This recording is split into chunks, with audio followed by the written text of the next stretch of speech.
Bonsoir à tous, nouvelle semaine qui débarre. Bienvenue dans ce journal présenté ce soir par Enzo Maubert. Bonsoir Enzo. Bonsoir Aurélien, bonsoir à tous. Au sommaire, quand la transidentité se raconte au théâtre. Des étudiants et lycéens montent sur les planches à l'université pour aborder ce thème encore peu présent dans l'espace médiatique et bien souvent soumis aux préjugés.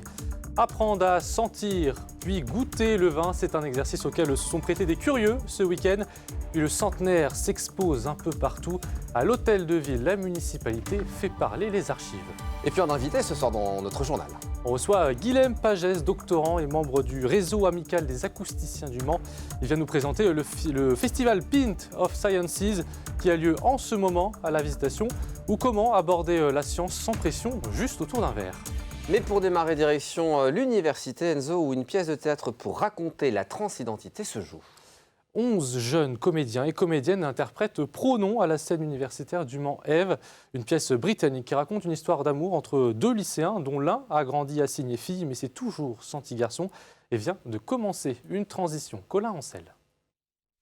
Tout à coup, le miroir était là, apparu soudainement. En fait, il avait toujours été là. Mais je m'étais... D'une manière ou d'une autre, je m'étais toujours arrangée pour pas regarder. Le cadre est posé. Pronom, c'est une histoire d'amour entre Dean, un garçon né dans un corps de fille, et Josh qui essaye de se débrouiller avec la décision de sa copine de devenir un garçon, alors que lui est amoureux, mais pas homosexuel. C'est ça qui nous plaît sur le texte, c'est que c'est politique, c'est important et c'est maintenant qu'il faut le faire. Une pièce écrite par le Britannique Evan Placey en 2014 et d'abord interprétée par la compagnie rennaise Le Groupe Vertigo en 2018. Les directeurs artistiques Guillaume Doucet et Bérengère Nota décident de rajeunir la pièce et de la monter avec des adolescents. Le protagoniste, Dean, un personnage attachant, surtout pour son interprète. Il a fait son coming out à toute sa famille, ses amis, et forcément, j'ai vécu ça aussi. Donc il y a certaines choses qui me rappellent ce qui a pu se passer et je trouve ça assez fort et je m'identifie à lui et ouais, je l'apprécie. Pour ces lycéens, le sujet de la pièce est très important. C'est même une motivation supplémentaire. Le gros point positif de cette pièce, c'est que justement ça apporte ce sujet-là sous un angle qui est positif, mais pas seulement, avec beaucoup de réactions qui sont contradictoires. Les médias repartagent très mal tout ce qui est en rapport avec la transidentité. Je trouve ça important de pouvoir s'impliquer dans une pièce qui est aussi bien écrite et aussi bien faite autour de la transidentité. Avis aux spectateurs, les représentations ont lieu ces mardis et jeudis à 20h30 et mercredi à 18h30 à Ève, scène universitaire du Mans. Et si on s'intéressait à la science, non pas dans un amphithéâtre, mais dans les bars, eh bien c'est le principe du festival Pint of Sciences, dont on va parler ce soir avec notre invité Guilhem Pagès, qui est sur notre plateau. Bonsoir Guilhem Pagès. Bonsoir. Alors Aurélien vient de le dire, Pint of Sciences, ça commence ce lundi et ça dure jusqu'à mercredi à la Visitation au Mans.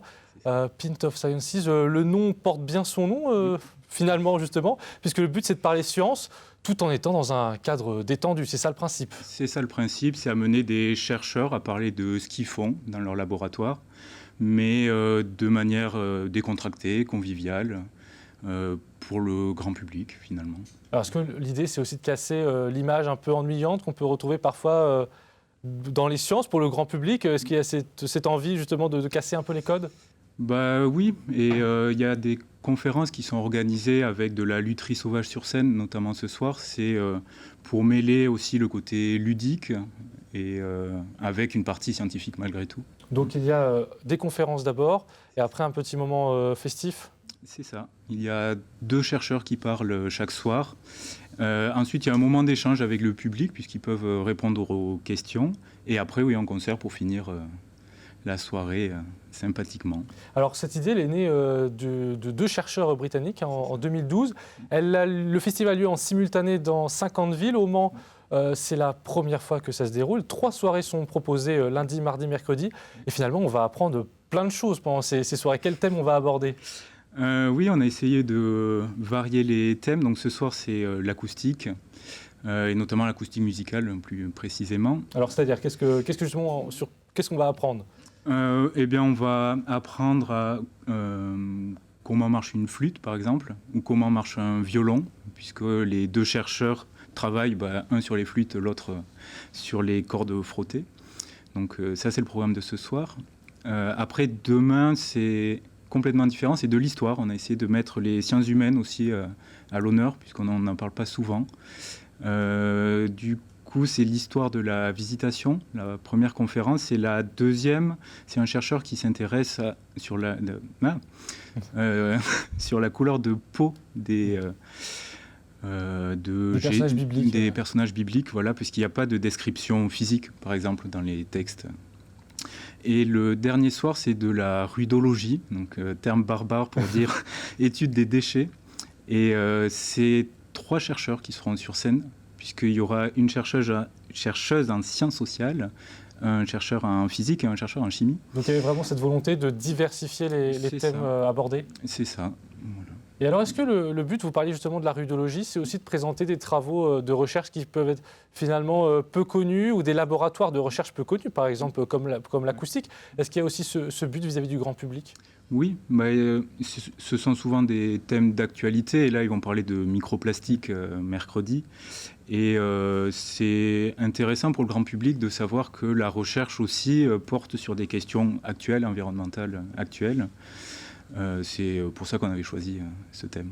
Très bien. Alors le festival Pint of Science, c'est à partir de ce lundi, mardi, mercredi. C'est à la Visitation. L'entrée est à 2 € pour ceux qui veulent vraiment être au plus près de l'écoute, tout devant. Sinon, on peut prendre un verre en terrasse et écouter les conférences. Il y a un site pour réserver, pintofscience.fr. Merci beaucoup, Guilhem Pagès, d'être venu sur notre plateau. Merci à vous. Allez, un reportage à présent qui va vous mettre non pas l'eau, mais le vin à la bouche. Il va aussi falloir du nez, Aurélien. C'est essentiel pour s'initier à l'œnologie, un savoir-faire que plusieurs personnes ont découvert ce week-end lors d'un atelier au Salon des vins Coteaux-du-Loir et Janières. De quoi passer pour un pro lors des futurs repas de famille. Reportage avec Colin Ancel. L'œnologie n'est pas à la portée de n'importe qui. Mais au Salon des Coteaux-du-Loir et des Janières à l'Épau, le grand public peut se prêter au jeu par cuvée de 8 ou 9 personnes, gratuitement. C'est une initiation à la dégustation, donc c'est les bases de la dégustation. Et on va dire que c'est appliqué un petit peu à Janières et Coteaux-du-Loir. C'est-à-dire que je donne aussi quelques pistes, quelques renseignements sur ce qu'est un Janières ou ce qu'est un Coteaux-du-Loir. Le but des inscrits, mettre des termes sur des saveurs et enrichir leurs connaissances, quel que soit leur rapport au vin. On a assez peu de culture par rapport à ça, mais on sait que ça rentre dans notre patrimoine. Et du coup, on se dit que ça peut être intéressant de plus connaître de connaître davantage de choses. Parce que quand on en parle, on n'a pas de vocabulaire. Et à part c'est bon, c'est pas bon, on ne dit pas grand-chose, quoi. Ça peut toujours être stylé de dire alors lui, il est plutôt tannique, assez léger, il doit être ensoleillé. Après quelques minutes, certains s'essaient à une analyse. D'abord, à l'odeur. Résine du bois. Ah non, pas résine, j'aurais dit sève. Puis au goût, et même si leur appréciation n'est pas toujours exacte, les participants passent du bon temps. C'est amusant de chercher dans un vin des parfums. C'est amusant dans un premier temps et intéressant en se disant que si on continuait, on pourrait apprendre plein de choses. Et peut-être devenir œnologue ? Non, certainement pas. Mais au moins, ces visiteurs repartent avec des clés pour analyser les vins, et notamment les productions locales. J'ai appris quelque chose aujourd'hui. Après, j'imagine qu'il faut travailler ce talent, ce goûter au quotidien, et voilà, ça va venir avec le temps, j'imagine. Et même si la vocation d'œnologue n'a pas été trouvée sur le coup, chacun aura apprécié une activité 20 sur 20. Découverte à présent d'une exposition dans le cadre du centenaire des 24 heures. Oui, je dirais même, Aurélien, l'une des nombreuses expositions qui fleurissent un peu partout en ce moment. On va en découvrir beaucoup dans ce JT. Et aujourd'hui, direction l'hôtel de Ville du Mans où des archives de la médiathèque Louis Aragon sont présentées, toutes en rapport évidemment avec la course depuis 1923. Elle est ouverte gratuitement au public et a été inaugurée ce lundi sous la caméra de Laure Girard. Le fonds patrimonial de la médiathèque Louis Aragon du Mans est dévoilé dans cette exposition inaugurée ce lundi 22 mai. Le Mans est connu pour sa course et ses nombreux passionnés. Donc, au fur et à mesure des années, il y a eu de nombreux dons qui ont été faits. Et donc, ces dons ont été stockés à la médiathèque dans le fonds patrimonial. Ils sont visibles, mais finalement, ça reste un fonds que les gens connaissent peu. C'était l'occasion justement de le mettre en avant. Ici sont mises en valeur des images qui ont toujours accompagné la course, dès 1923, avec l'idée que Le Mans est une terre de pionniers et de constructeurs de génie, comme les célèbres Bollé. Et où l'histoire de l'automobile est en train de changer, mais ça ne doit pas remettre en cause le lien et l'histoire qu'il y a entre notre territoire, notre ville, et puis cette formidable épopée qui depuis 1923, avec des interruptions bien sûr pendant la Seconde Guerre mondiale, a marqué cette idée de la course pendant 24 heures, c'est-à-dire qu'on s'inscrit dans le temps. Un temps que les moins de 20 ans n'ont pas connu, mais que tout le monde pourra découvrir gratuitement à l'Hôtel de Ville du Mans jusqu'au 22 juin, puis à la médiathèque Louis Aragon durant tout l'été.